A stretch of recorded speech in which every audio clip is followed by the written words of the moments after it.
உயர்நீதிமன்ற உத்தரவுப்படி வடலூர் சத்தியஞான சபையில் பலத்த போலீஸ் பாதுகாப்புடன் வேலி அமைக்கும் பணி தீவிரமாக நடைபெற்று வருகிறது.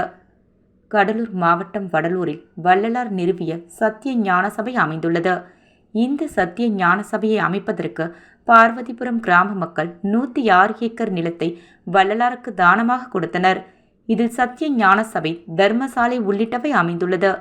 கடந்த சில மாதங்களுக்கு முன்பு தமிழக அரசு இப்பகுதியில் ரூபாய் 100 கோடி ரூபாய் மதிப்பில் வள்ளலார் சர்வதேச மையம் அமைப்பதற்கு அடிக்கல் நாட்டியது. இதற்கு இப்பகுதி மக்கள் பெருவெளியில் வள்ளலார் சர்வதேச மையம் அமைக்கக்கூடாது, ஆக்கிரமிப்பு செய்யப்பட்டுள்ள நிலத்தை மீட்டு அதில் சர்வதேச மையத்தை அமைக்க வேண்டும் என்ற கோரிக்கை முன்வைத்து போராட்டத்தில் ஈடுபட்டனர். இது தொடர்பான சென்னை உயர்நீதிமன்றத்தில் கடலூரை பிஜேபி மாநில நிர்வாகி வினோத் ராகவேந்திரன், விழுப்புரத்தை சேர்ந்த தமிழ் வேங்கை ஆகியோர் வழக்கு தொடர்ந்தனர். இவ்வழக்கில் சென்னை உயர்நீதிமன்றம் கடலூர் மாவட்ட ஆட்சியருக்கு செப்டம்பர் 12ஆம் தேதி விரிவான அறிக்கை தாக்கல் செய்ய உத்தரவிட்டது.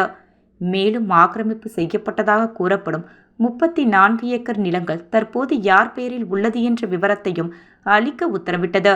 மேலும் சிறுவர்கள், குழந்தைகள் பாதுகாப்பு கருதி பெருவெளிக்குள் தோண்டப்பட்ட பள்ளங்களை மூட உத்தரவிட வேண்டும் என்று மனுதாரர் சார்பில் வழக்கறிஞர் கோரிக்கை விடுத்தார். அந்த பள்ளங்களை சுற்றி உடனடியாக வேலி அமைக்க நீதிபதி சுரேஷ்குமார் உத்தரவிட்டார். இந்நிலையில் இன்று பலத்த போலீஸ் பாதுகாப்புடன் வேலி அமைக்கும் பணி தீவிரமாக நடைபெற்று வருகிறது. மேலும் மாவட்ட ஆட்சியர் செப்டம்பர் 12ஆம் தேதி விரிவான அறிக்கை தாக்கல் செய்ய உள்ளார் என்பது குறிப்பிடத்தக்கது.